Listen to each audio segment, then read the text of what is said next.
another first here at SaaS Metrics Palooza, and you know that I love this. So Albert Gozzi is the founder and CEO of Aleph, and he's going to be talking about how CFOs are elevating finance's role and adding more strategic impact in the boardroom. So with that, Albert, the show and stage is yours.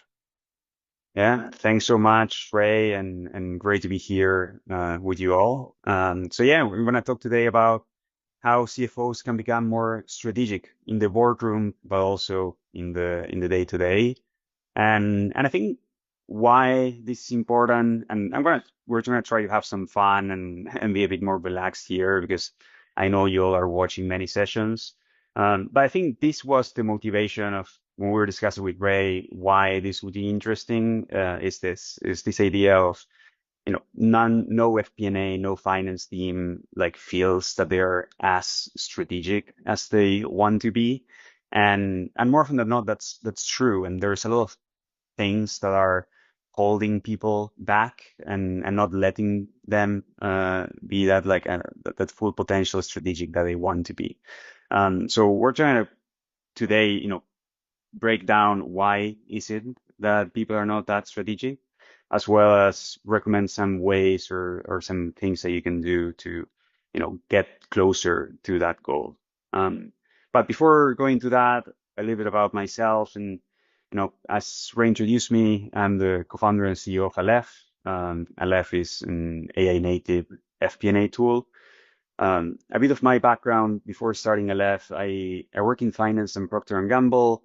I worked a lot with CFOs while I was at Bain, and then I was CFO, COO of an early stage startup, and always had like this, knack for automation and how can you make like spreadsheets work better with code and Python and Visual Basic, and that's what created the seed for the idea for Aleph. And we started about 5 years ago with Santiago, is now my co-founder and CTO, and we've raised $50 million from different investors, and some of them like Khosla, Bain Capital Ventures, YC, and Picus being the four main ones.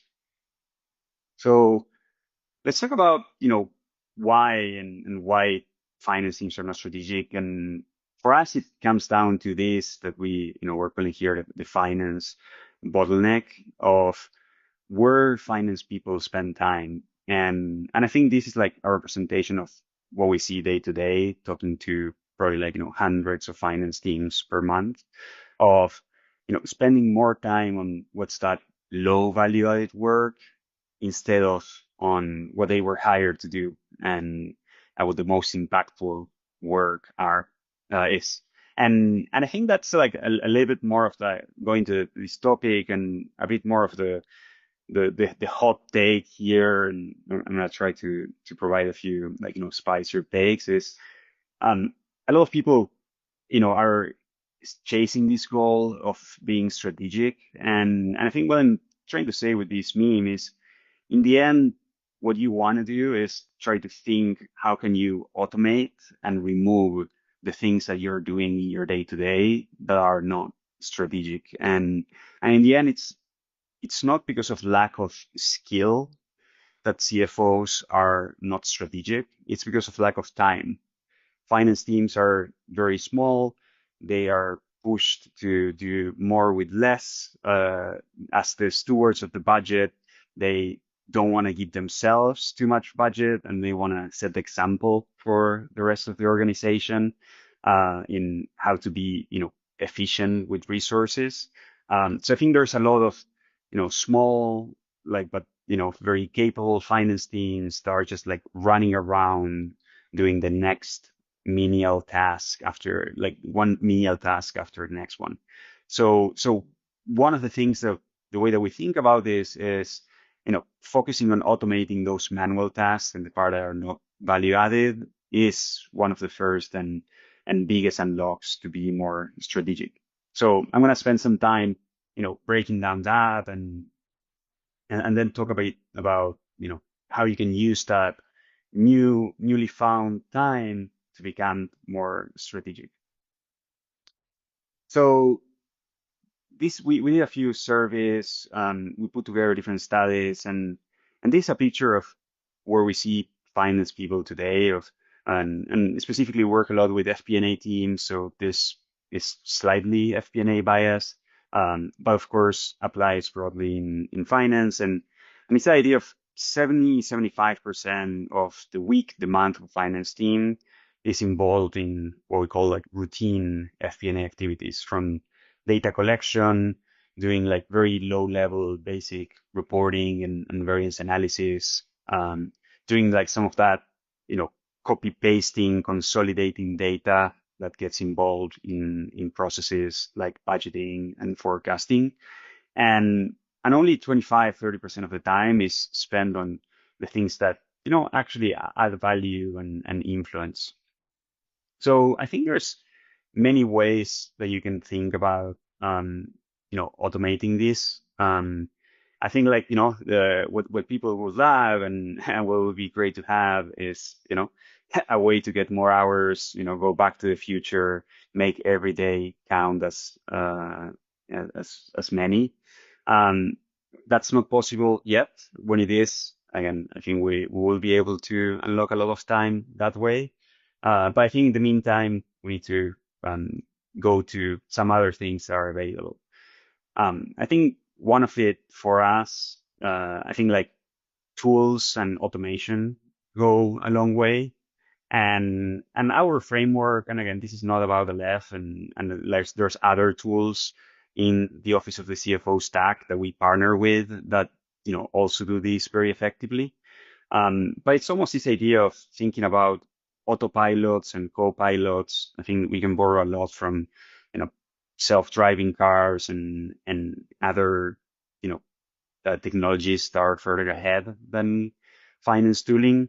But, some of these like routine activities where you're not adding value, you want to put them on autopilot as much as you can. Like, what's the minimum that you can do every week, every month in order to achieve what you want to achieve.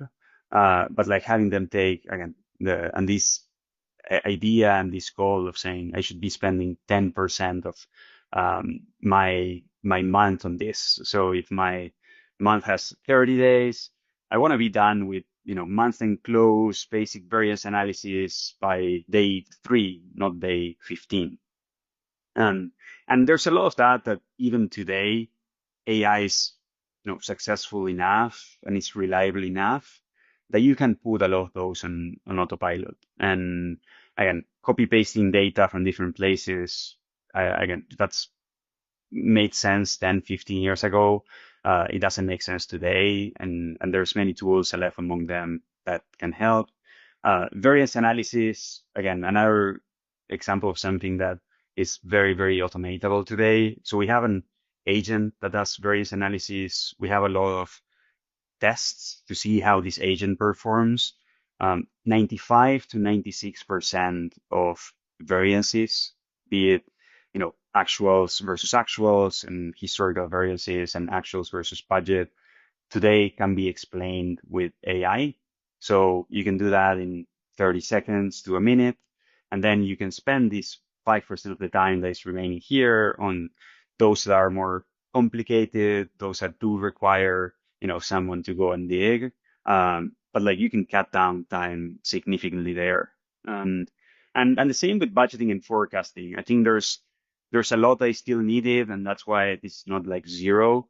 But in the end, like the interesting part of budgeting and forecasting goes a bit more to like the business partnering and decision support. And it's about, you should be spending time chatting with your head of marketing, understanding where they want to spend money and understanding what are the levers to make that more efficient. And what we see today is that many teams just, if they are going to spend 20 hours in like a budgeting process in any given week, 18 of those are just spent trying to consolidate 15 different spreadsheets that they have from department leads using like a macro, and like that macro breaks. So therefore they are like back to square zero. So I think there's a lot of that again, 2025 shouldn't be a problem. Like, we have solved that as an industry.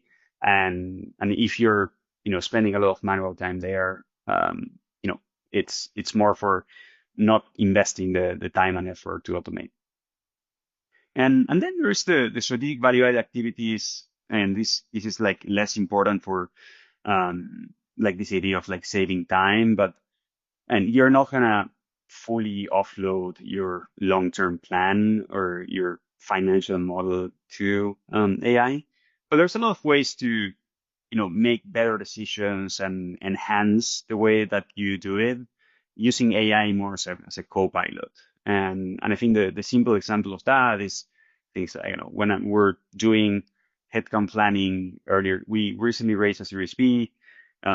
We're planning to expand the team, and we're trying to understand what would be reasonable in terms of goals and expectations for increasing our engineering team. And there's a lot of variables that go into that, from, you know, capacity of our own talent team to help partner, how fast we can onboard new engineers, what does the org look like, and what does it look like in 3 months, 6 months from now, in terms of like org structure and potential reorgs. We're using a lot, and like, a combination of like Aleph with AI in like helping us think through that. And I think AI is great at pulling benchmarks and like pressure testing scenarios, asking the questions that we might not have asked ourselves, if not. But that's it, right? Like, we are not gonna put that fully in autopilot and let, Aleph's 2026 board plan be done on autopilot by AI. So I think that concept of, what are the things that you are okay with fully relying on AI and putting on autopilot, and what are the things that Copilot. I think that's one mental model that we use quite a bit. Um, there's another mental model that is, and this is like a very, example. This is from SpaceX, and it's how they're like the engine for the rocket has evolved from like the first version to the third version, and the clear thing of how cleaner and simpler it becomes. And I think that's a risk when automating is very easy with AI. There's a risk of we're automating the wrong things. So I do think that this is like a mental model that I, always like quite a bit, and I see, finance teams using successfully. There's, automating should only be step 5 of the process, and there's a lot of things that you can just challenge where you actually need something or not, and this has happened multiple times, and we help teams implement Aleph as a software, and a lot of that is connecting to Aleph. That's the easy part. I do think that we see ourselves also as thought partners to different teams that we work with.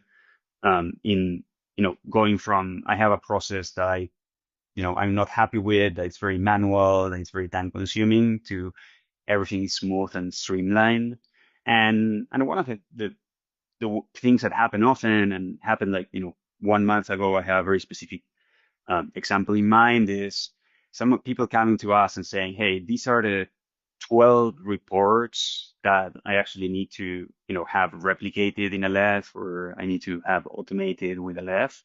And sometimes just being a fresh pair of eyes, providing like an outside perspective, we're like, hey, it does sound like there's a lot of overlap between these 2 reports that you're doing over here and these like, other 2 that you're, sending to this other team. Like, is there any reason why that's the case? And again, more often than not, like, I think finance teams get caught up in this like monthly cycle of like, hey, we just do whatever we did the last month, and we're gonna, finish it as fast as we can, and it takes a lot of our time. And what ended up happening there is that, they checked with the stakeholder that was receiving that report, and they offered them, can we, instead of sending you this, would it be helpful for you if we send you this other one instead, that other team is already receiving? And the answer was yes. And from, these like 12 reports that finance team was doing, we cut down to, 6 or 7 that were the more important ones. So there's a lot there about like just there's a lot of things that you're probably doing as a finance team that if you stop doing them, nothing happens. And I think having that mindset and questioning that, every month, maybe it's too much, but like every quarter, making sure you map and you're able to, remove the things that are not needed, I think are important.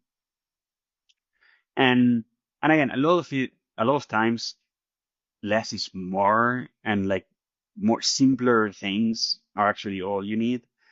So this is from a webinar that we did that we can then like share the link with Rhino. Rhino is a operating partner at Khosla Ventures. Before that, he was a public company CFO at Restoration Hardware. And like this is what Rhino's take on what should the P&L that you present to the board and investors look like. And as you can see, and there's a lot of things that are interesting, and yeah, like you should have like year to date, and there's a lot of things that you want to compare. But I think one of the things that we talked a lot in that webinar, and one of that the year's takeaways there is this is like 12, 15 lines, and I do think again it's very easy to have scope creep, and like someone wants to see something, and we keep adding and adding where in the end, I do think that the best teams save a lot of time by like massively simplifying and this idea of, you cannot have 20 metrics that really matter. I think like all of the metrics that matter should fit in one slide and in one page. So I think like that's again, another good call out in that spirit of how can you spend less time and doing a lot of these, manual and routine work. So now it's like you're saying, okay, I invest in automation, I free up a lot of time. Does this mean I'm ready and I can become strategic? Yes and no. So I think and going back to the earlier point, I do think that like lack of time is the one of the main reasons why finance teams are not strategic. But then once, let's say you free up that time, so now you're, sitting at your desk, it's day 5 of the month, you've completed all of the monthly reports that you need to do, and you have time for projects. And we see that a lot, and projects like automating and adding new tools, always start there after, finance teams finish all the reporting. So yeah, how can you use that to actually spend time on projects that are more strategic? And and I think this is like a framework that we think a lot about internally that talks about that, and it's kind of like what are the different levels that you can do. And so I think like that first one is the more basic, hey, I'm just giving you the numbers. I have that report.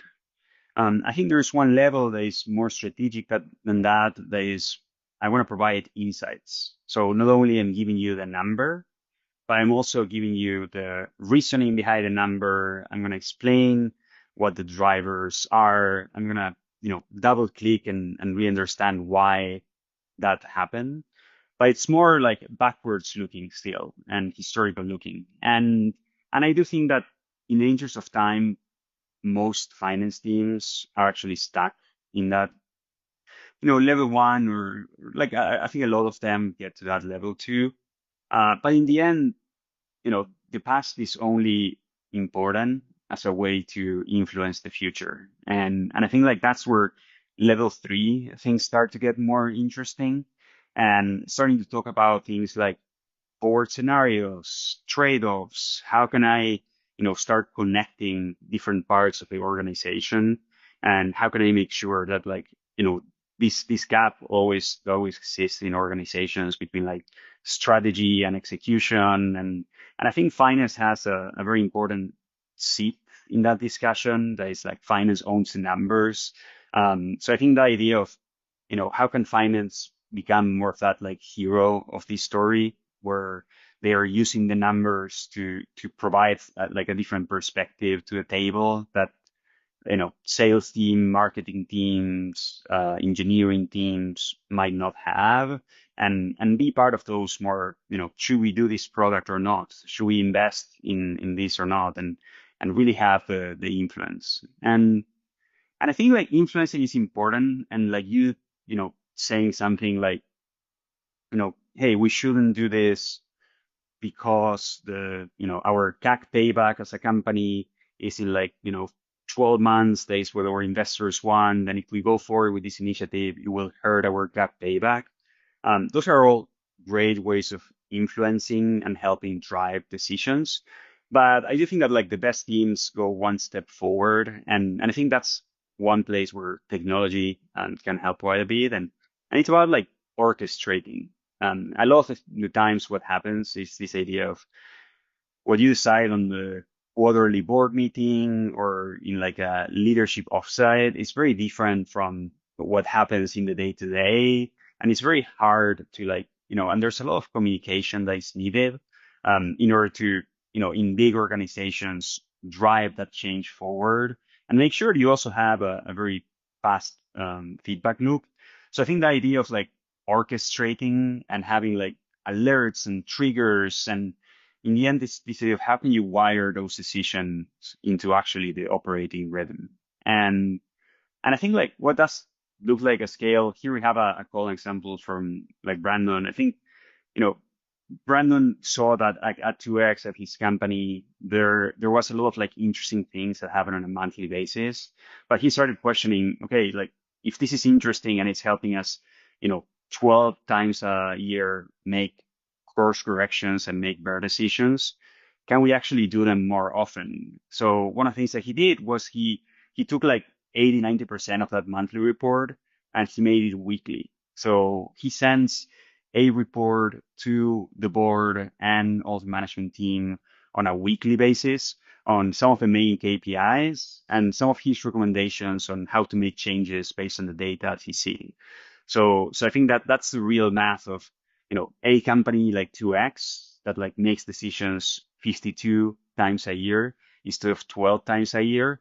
It's going to inevitably learn faster, have better feedback loops, and get to, like in the end, like outrun and like outpace any competitor.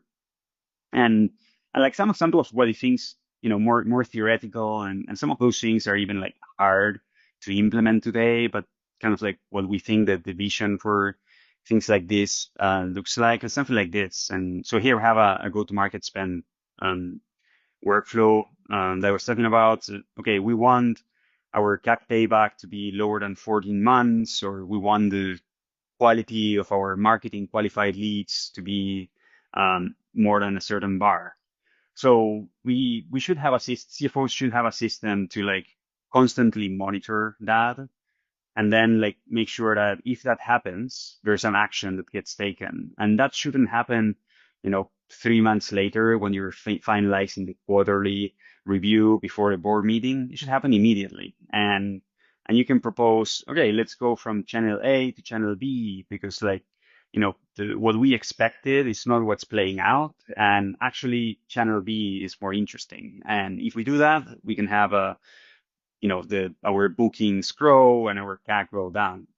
And then like even the CFO can drive, okay, let's go and update the budgets in Google or Meta. And like, let's even programmatically, if you're, like using technology correctly, let's do that automatically, right? With one click, one approval. Let's adjust our budget in NetSuite. Let's like refresh the forecast. So I think let's go from we review the forecast once a quarter to like, let's not even review it once a month. Let's review it every time that we have new information that like makes us think that we should review it. And all of these, of course, in finance, there's a lot of, approvals, audit trail, things that you need to do in order to make this successfully. And again, like this should feel like a true partnership. And I think if you design those systems correctly, marketing in this case shouldn't feel that you're controlling them. They should feel that you are helping them make better decisions. Which again, I don't think that it's the strategic role that finance should play in organizations. And we have a similar here on the like interaction between finance and sales. Hey, there's a quote that exceeds some of the approval matrix that we set up. Okay, let's like block the auto approval. Let's suggest alternatives. Let's use these to, update the approval route. We can like adjust the bookings and the forecasts automatically. We have the exceptions that are logged that we can override if we want, but then if we're going to override it, we'll learn from there. And again, the best teams are doing this today. And I think there's a lot of workflows that can be built with AI and platforms that, both use AI correctly, but also have like all of your data and content and context in order to make this a reality, in 2025, it is not like a 2030 utopia. And yeah, so I think like that's a bit of as we're near the time to wrap, that's a bit of our mindset and our framework for like how the best finance teams are doing this, of, automating the busy work, reclaiming time for your whole team, and leverage this time to go from like reactive to proactive and much more strategic. So yeah, thank you, everyone. If you want to reach out, LinkedIn is probably the best medium. Here's my profile, and yeah, thank you all for sticking until the end. Albert, thank you so much for joining us here at SaaS Metrics Palooza and for Aleph being a sponsor. I had a couple questions for you regarding moving from that level 2 to level 4. Yeah. I have a customer that one of the things they did to kind of cross-pollinate expertise and allow finance and FP&A to become more strategic was take a RevOps resource, an analyst, and they moved them to FP&A for 6 months. And they did the same thing with an FP&A analyst. They said, hey, go work in revenue operations for 6 months and really learn what they do, and allowed the FP&A analyst, who was more of a true Excel modeling finance expert, become more of a domain knowledgeable. What do you think about that as a rotational program to help FP&A become more strategic? Yeah, no, I think it's a great idea. And again, in the end, it goes back to like one of the risks of finance is being too in love with the numbers. And I'm certainly guilty of that myself a lot of times, where like I love spreadsheets, I love doing analysis. So I do think that like working closer with other teams, again, be it just like, hey, sit next to them and make sure you spend a lot of time with them. Or I think it's like a good, more aggressive version of that. I think it's key, because then you start to realize, when people are like, hey, you all in finance are just like doing all these numbers that don't matter. I think like in the end, empathy, I think it's probably the most important word there. And I think like having systems and processes in order to generate more empathy and like try to understand each other more, can only be possible. Yeah. And then the last question, I've been thinking a lot about this. I'm talking to a lot of our clients about this, and I call it the concept of continuous business planning. That once you have your FP&A platform and a lot of the processes automated, and the FP&A resources can spend more time on the analysis, you can actually get real-time signals from your FP&A platform that says, hey, based upon the current trends halfway through the month, here's downstream the issues we're going to have. So we could really start thinking about not only corrective actions this month, but more importantly, not more importantly, but equally importantly, before day 5 or day 10 of next month, right? Do you see that as one of the visions of how FP&A automation can transform the FP&A function? Yeah, for sure. I 100% agree. And again, I think you need to identify what are the things that are going to make you change your mind, right? Like, and I think a lot of that, it sounds very attractive. It sounds very appealing. It's not easy. And there's a lot of like data piping. There's a lot of infrastructure that you need in order to do like something like what I shared in one of the last few slides, successfully today. Great. Well, Albert, that's a wrap on this session.